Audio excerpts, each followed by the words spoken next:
pues como ustedes saben, los exiliados siempre tienen invitados internacionales y nacionales. Tenemos al doctor Karsten Haustein, científico del clima e investigador del Environmental Change Institute. Así que quisiera que el señor Riley nos, por favor, saludara a su invitado. Dr. Haustein, thank you for joining us. Thanks for having me. Buenas tardes. Okay. Muy buenas tardes. Yeah. So where are you calling us from? I'm calling from Oxford in the UK. Mm-hmm. Yeah. Yeah, that's, I think, the first time somebody has called us from Oxford. Wouldn't you say, Andres? Yeah, actually, the first time. Yeah. Okay, so I guess, well, the first question that I have, well, let's get straight to the main topic here, which is climate change. A lot has been made about record global temperatures in the year 2020. Earlier this year, so you predicted that as a result of climate change, temperatures are getting close to 1.2 degrees above pre-industrial levels. So far, what has been the trend in terms of global temperatures this year? Yeah, that's absolutely correct what you're saying. And in fact, in our group, we are maintaining an index of the global temperature, not just the global temperature as observed, but the actual human-induced component. So what is the percentage, what is the fraction of the human-induced contribution to that warming? And that is at 1.2 degrees Celsius indeed. So we are on a continuous upward trend. We warm by roughly 0.2 of a degree per decade. And so from now we can tell in 10 to 15 years we are going to cross the 1.5 degree Celsius line, and this is, as probably all of you know, this lower limit of the Paris Agreement. So this is like the target we actually want to reach to stay safe in terms of impact. Bien, pregunta del doctor, la pregunta que decía Riley primero al doctor Haustein es en dónde se encuentra. Él se encuentra en este momento en Oxford, en el Reino Unido, en UK. Y pregunta a Riley acerca de las temperaturas, del récord de temperaturas que hemos tenido y que a través de este año hemos visto unos acercamientos al 1.2 grados de calentamiento en una época preindustrial. Nos dice el doctor Haustein que afirmativamente el índice global de temperatura se está elevando a un porcentaje fraccional de 1.2 y es una tendencia continua, la cual, digamos así, se está acercando al 2.10 grados y que, por así decirlo, nos estamos acercando a una elevación de la temperatura en la década del 1.5, que es una línea bastante delgada y es donde, digámoslo así, podríamos empezar a tener problemas. Okay. I think Sebastian has a question. Yeah. Nice to meet you, Doctor. I have a question. My question is, what is the economic effects of the climate change in the world? So what are the economic effects? Yes. Yes. That's a very good question, because that goes beyond just the pure physical effect. So we know that we have more extreme events, and in fact, I am with my colleagues working on finding out how much more of these extreme events we are actually having. For example, the wildfires that are going on in California, that is one such example where we know that they have become more likely. Our warming of the planet has made these these events more likely. So what is the economic effect associated with it is a hard question to answer. And the economists have been trying that for many years. And by and large, we do know that the costs are definitely higher, certainly in the long term, than actually mitigating the effects of climate change. So trying to stop the warming, investing a bit more now, would in the medium term and certainly in the long term, we talk 20, 30 years down the line, that would definitely have a beneficial economic effect. So the cause is the harm that is associated with global warming, whether it's temperature and also conflict, for example. That is going to be huge. And whether the costs to mitigate can balance that, that has been the question. And the answer is yes, the costs are worth it.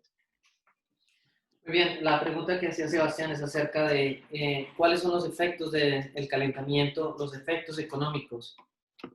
Nos dice el doctor Haustein que es muy buena pregunta. Estos efectos van más allá de los efectos físicos. Podemos observar lo que ocurre en este momento en California con los incendios forestales o los incendios, dicen los americanos, incendios salvajes. Digamos que se han vuelto eventos cada vez más seguidos. Y para los economistas ha sido muy difícil contestar y han intentado contestar, puesto que mitigar los costos del calentamiento a un largo plazo, a un término medio o a un término largo, es de cierta manera va a ser bastante costoso. El costo asociado con los conflictos en lo que tiene que ver la temperatura y mitigar mitigar el efecto del calentamiento global van a ser bastante altos, no solo a corto plazo, pero a largo plazo. So my next question concerns forest fires specifically. In where the area where I was born and raised, state of Washington in the U.S., right now there has recently been ravaged by wildfires, along with other parts of the American West. And within my own lifetime, which is not very long, although forest fires have been a yearly occurrence happening every summer, people have observed them becoming more frequent and more intense.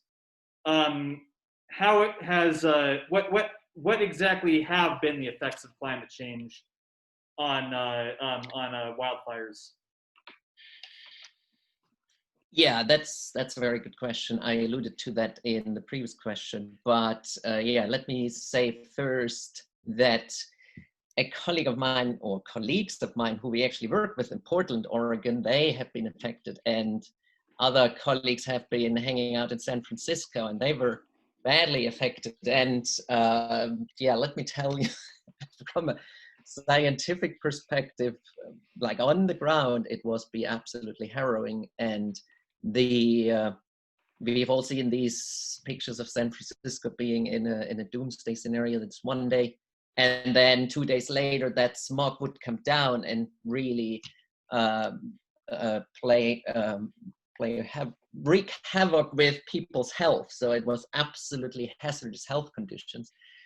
And this is something which we've seen to that extent, indeed, the first time. So in fact, I believe I just saw these numbers today.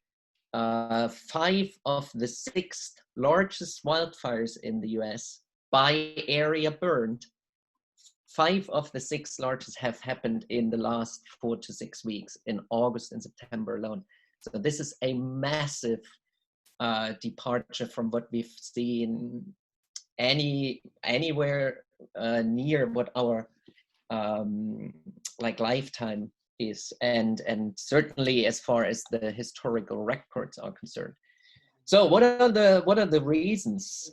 It has, as we've already mentioned, gotten 1.2 degree warmer globally. What that means over land warms even faster, roughly 2 degrees. And this is the trend we've seen in California. This is the trend we've seen on the West Coast in the US.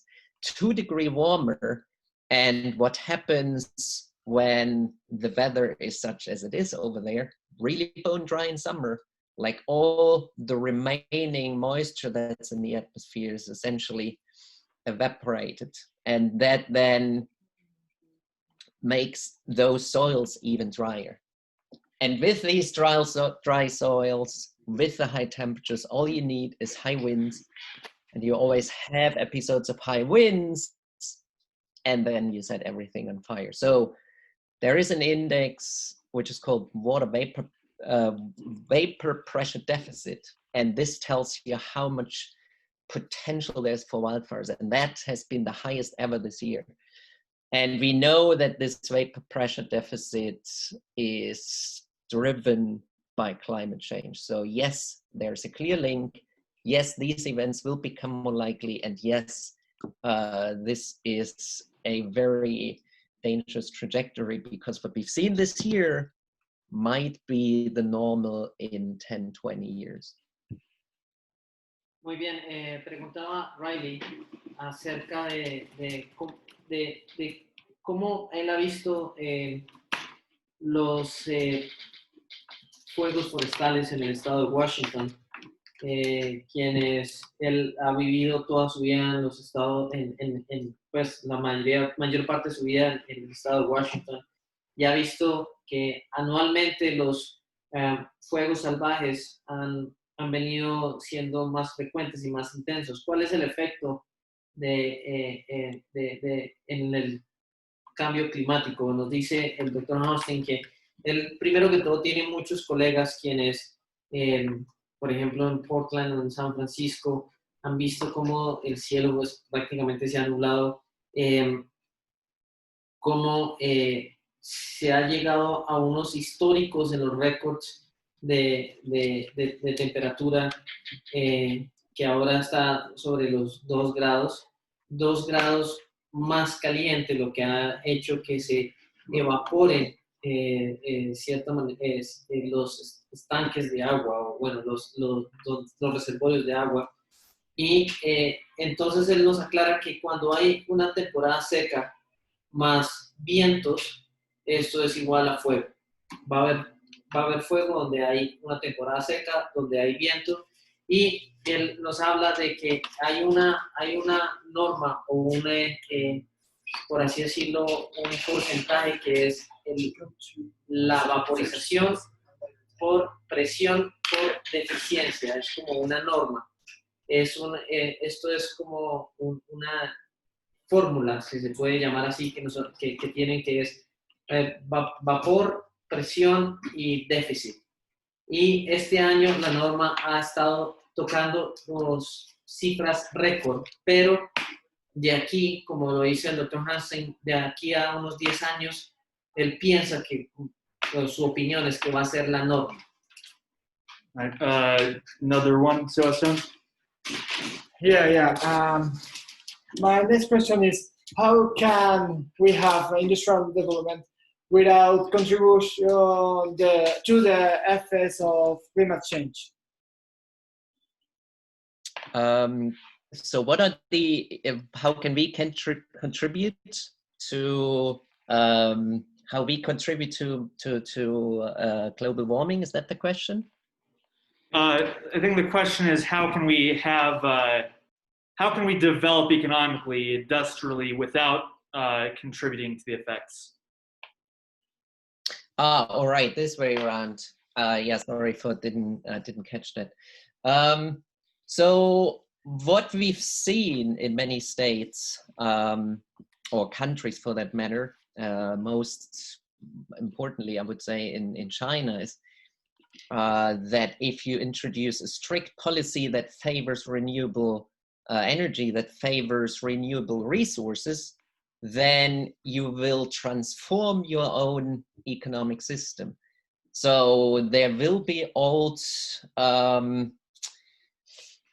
sectors, the energy sector that is, probably those big oil producers who struggle, but they have known for a long time that they need to change. They have known for a long time that they have to switch their portfolio to renewables. And then if you do that, new sectors will thrive and you are the leader in this new sector. Whereas if you do what the US is doing right now, you just don't really encourage these changes and stick to the old industries, you probably aren't going to lead the pack. The US is always innovative, so they will lead anyways, but you have to be at the forefront of these changes. And then you do two things. You have a very future-proof economy yourself, and you change the system. And you change the system such that it's beneficial for the climate. So lesser carbon emissions and mitigated climate change.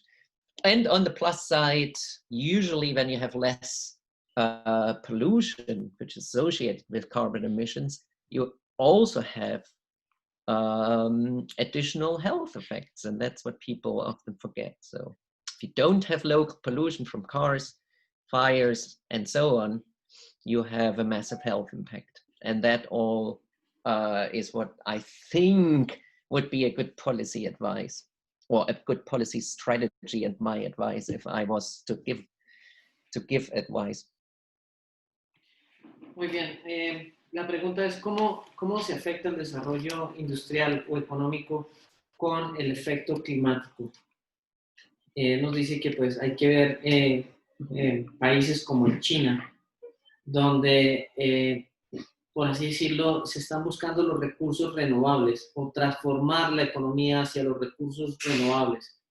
Hay que buscar que la economía cambie hacia los recursos renovables. El sector de la energía tiene que ajustar sus portafolios, como lo son también los productores de petróleo. Entonces, los Estados Unidos, por ejemplo, están buscando estos nuevos sectores y están tratando de cambiar el sistema para mitigar el efecto del cambio climático. Él habla que cuando uno tiene un nuevo sector o un nuevo sistema que sea más amigable al clima, tendrá menos polución, y cuando hay menos polución hay efectos positivos en la salud. Cuando hay menos emisión de carbono, cuando hay menos emisión de los automóviles o de los carros, o hay menos fuegos, pues habrá mayores efectos en la salud de las personas. Entonces él dice que es una buena política, de cierta manera, invertir en el desarrollo del cambio climático.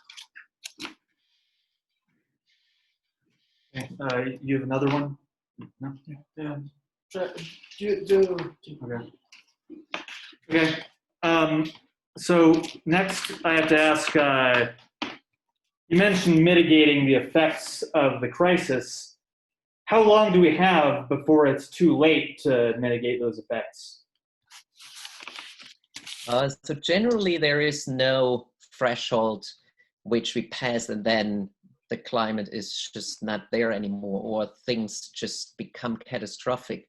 So everything is gradual, and what we have to understand is that already now we are seeing the effects. As I pointed out, the wildfires are an effect of climate change. They are not caused by it, but they are made much more severe and much more likely to occur. Then we do see more of these really severe and intense hurricanes.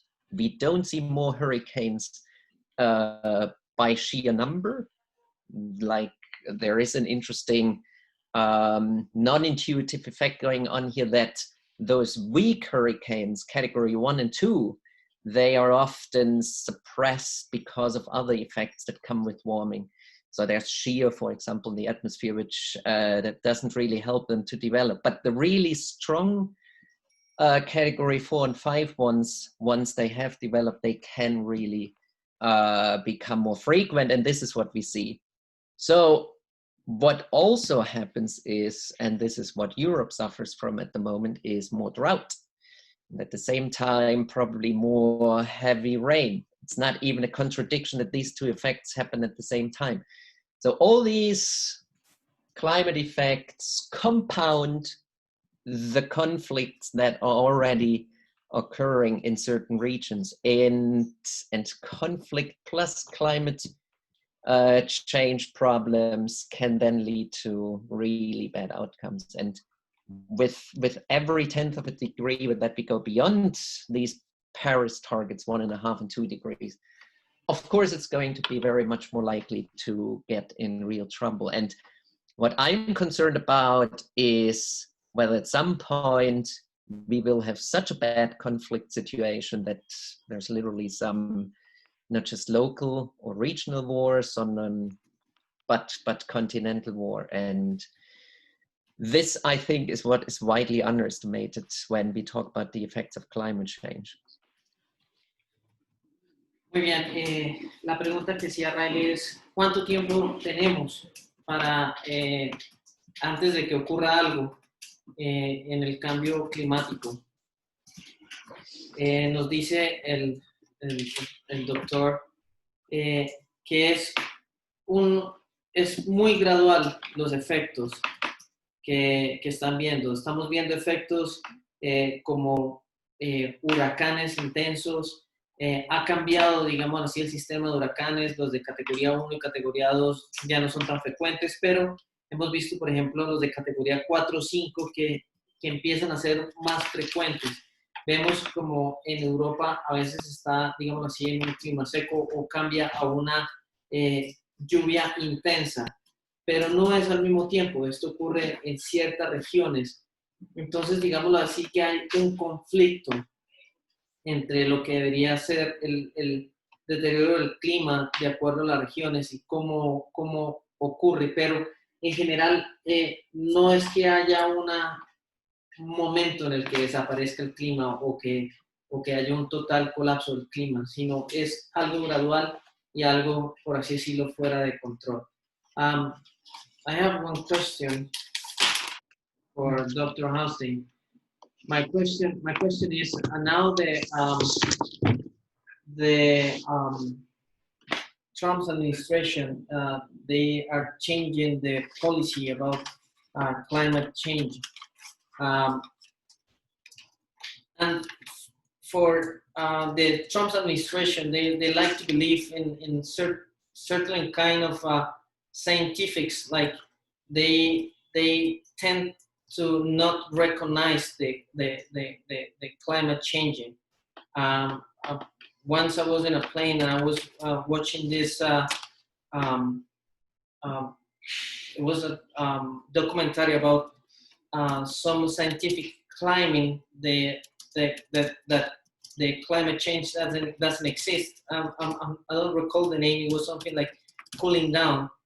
But the thing is, how the scientifics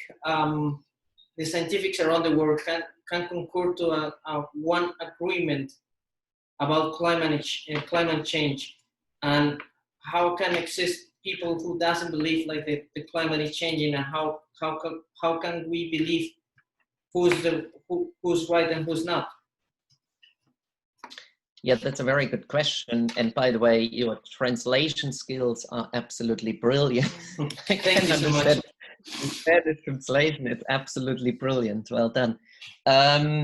So it's a very interesting question too. And ever since I started researching the climate, I have noticed that there are people out there who have absolutely no clue and yet an opinion. And so what I did start along the lines of the climate or the atmospheric research is to understand why we as humans have certain views that simply do not agree with the facts. So what are these ideological blinders that we put ourselves on? And it's interesting that over like, I guess, the course of humankind ever since humans existed, we have this tribal thing.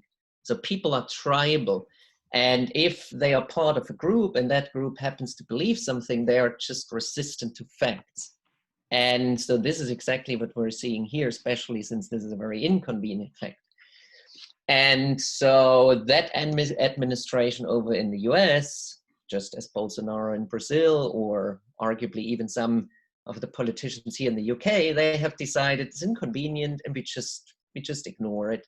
Or even worse, they deny it. And what then happens is that people are completely oblivious to the actual scientific facts. And as a scientist, all you can do is to say, well, these are the facts, and you can certainly have your opinion, but it doesn't change the facts and the physics.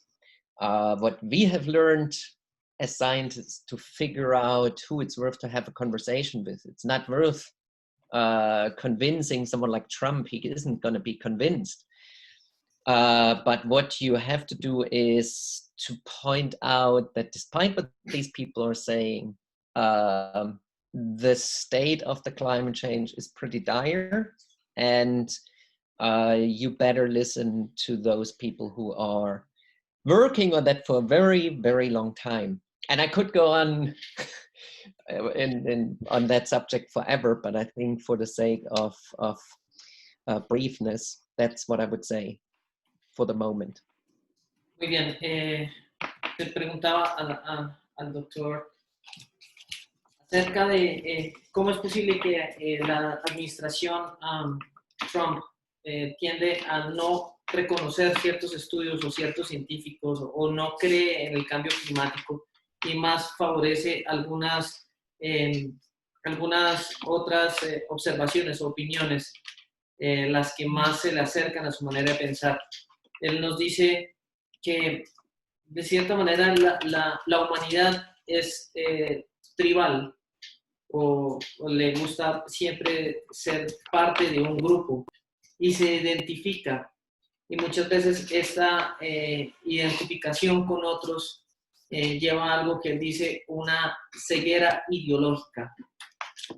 La administración de los Estados Unidos, como por ejemplo la de Bolsonaro en Brasil, tienden a ignorar o muchas veces negar a la parte científica, pero así uno niegue la opinión de que no hay un cambio climático, no se puede negar los cambios verdaderamente físicos. Trump, digámoslo así, no quiere convencerse del estado del clima y tiende a escuchar a los científicos que tienden a opinar como él quiere o como él le gusta, pero como tal, la opinión de nuestro invitado es que se debe reconocer el cambio climático y se debe, por así decirlo, entender que esto nos afecta a todos. Doctor, I have a question for Daniela, our partner, but she don't speak in English, and I do it. What social and political effects have climate change generate? What social and political effects has climate change? What effects have they generated? Generated, okay. So definitely they have politically created, because of the severity of the problem and the depth of the problem, this very ideologic tribal thing, what I just mentioned. So we have people who are just accepting the science as everyone should, and they are trying to act, and then we have those on the other side who just ignore it, who aren't even concerned. And so I think that is already an effect on societies, at least certain societies, where people don't even agree on the basic facts anymore. And I think climate change is not the cause for this sort of disagreement, for this tribal thing, but it certainly has helped to make it worse. So that would be one effect. And even if you were all on the same page, even if everyone had the opinion that climate change is very serious and we have to act, how to act? Well, this is certainly something what really needs a good conversation and that is in many countries what the conversation is actually about. How do we go about it? And that is equally tricky because some favor more conservative approaches, let the market like control the situation, whereas others think that this is probably not going to sort out the problem quick enough. And since we do have a very delicate balance between economy, what we discussed in an earlier question, and the effects it might have on people, this is a very sincere conversation to be had, of course. So what should be the policy response to these scientific results? And so societally, that leads to frictions. And I think we've seen some of these friction playing out in real life. Economically, as I already mentioned, we have all these damages. They are on the rise every year. And while it's hard to establish what the exact numbers are, the reinsurance companies, they do a good job at doing that, and scientists in the academic world as well. And they are, for example, again, the wildfires are one of these really, really expensive disasters. They are on the rise. So that would be the two main effects. And in the long run, again, I mentioned that it's this huge conflict problem, and this is certainly a societal, political, and economic problem. Muy bien, la pregunta que tiene nuestra compañera es ¿cuáles son los efectos sociales y políticos del cambio climático? Como lo decía antes, vivimos una sociedad que es completamente tribal, que, digamos así, cada quien acepta la ciencia y unos aceptan la ciencia, otros la ignoran, pero de cierta manera siempre los efectos en la sociedad se verán a un corto o largo plazo. Él lo dice que debemos, así todos estuviéramos de acuerdo, la pregunta es no quién está en desacuerdo o acuerdo. Así todos estuviéramos de acuerdo, la pregunta es cómo debemos reaccionar al cambio político. Él habla de que se ven los efectos en estos desacuerdos. Hay personas que tienen un acercamiento muy conservativo a lo que es la economía de mercado, de cómo debe ser el balance entre la economía y los efectos en la gente, de cuál debe ser la política acerca del cambio climático. Pero si vamos a un específico, es lo que ocurre con, por ejemplo, las compañías aseguradoras. Cada año vemos más y más fuegos forestales, los cuales son más caros, y estos desastres cada día están aumentando más y más. Entonces, en su opinión, no es quién está de acuerdo, quién no está de acuerdo, quién lo acepta o no lo acepta, sino escuchar la ciencia y llegar a un común acuerdo de cómo se debe reaccionar al cambio climático. All right, so we have time for one last question. So the question is, what has the environmental change to, and for that matter, what have other organizations like it, been doing to educate the public about climate change and the urgency of the situation? Yeah, another good question. We have tried to do that by looking at these extreme weather events, and not just in general, in hindsight, doing long-winded research on whether or not this particular extreme event has become more likely or not. What we have been trying is to do very rapid research while an event is happening. So our team did a study on Hurricane Harvey back in 2017 over Houston. And while the event was happening or fizzling out and people talk about it, we could already give them a number. So this is how much more likely it has become. So there is a study in Hurricane Harvey where I was a co-author on. And what we found is the rainfall that was dumped over Houston has increased by 30% in comparison to a climate without human interference. So just the warming of the climate has led to a 30% higher rainfall. And that is something that can make those people who understand the severity of the situation realize it's there. It's not only going to happen in 20, 50 years. So this is one way. And in general, we have to, I guess, speak to the heart, and we have to speak to those who care. And we have to find ways to communicate it wisely without painting doomsday scenarios, because this is not going to help. But a message that portrays the urgency and conveys the message this way, but also giving hope, providing a solution. So what could be done to deal with the problem? And this is what we are trying. And also as scientists, we have to figure out a way to tune out the people who really do not want to listen, because we cannot waste time engaging with them. We have to engage with the people in good faith, who act in good faith, and this is the vast majority of the people. And if we do what I just said, being clear about the severity of the problem, but sending a hopeful message, that's what we've got to do in my point of view. Muy bien. Muy bien.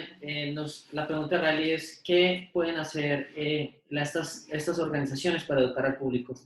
Él dice que estamos atravesando unos eventos extremos de cambio climático. Es un cambio bastante rápido.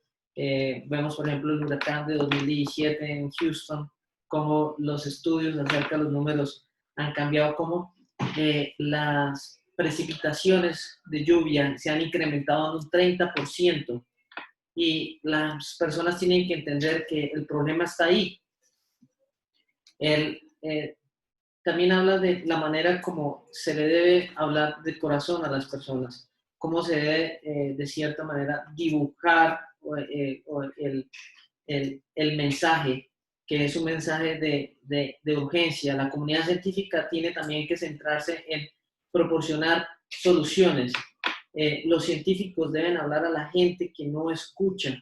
Hay una extensa mayoría que de buena fe cree que en el cambio climático, pero se debe también comunicar a aquellas personas que no lo perciben así, la severidad del problema. En resumidas, el doctor habla de que debemos encontrar la manera de entregarle soluciones a la gente y entender que hay que darles un mensaje de urgencia de lo que está pasando, porque el problema está ahí. All right. Dr. Haustein, thank you for joining us. This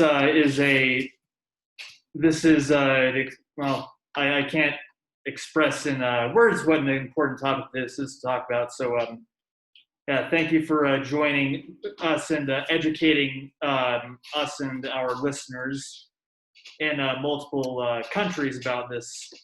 So yes, again, thanks. Enjoy the rest of the day, or I suppose it's night over there. But yeah, again, thanks. Midnight. It's just midnight over here. There. Thanks for having me. Muchísimas gracias. Hasta la próxima. Muchas gracias. Hasta la próxima. Muchas gracias, doctor. Thanks for having me. Good night, or buenas tardes again. Bye. Very good, very good. Ok, este era el Dr. Haustein, quien nos atendía a esta hora desde la ciudad de Oxford en el Reino Unido. Una vez más, los exiliados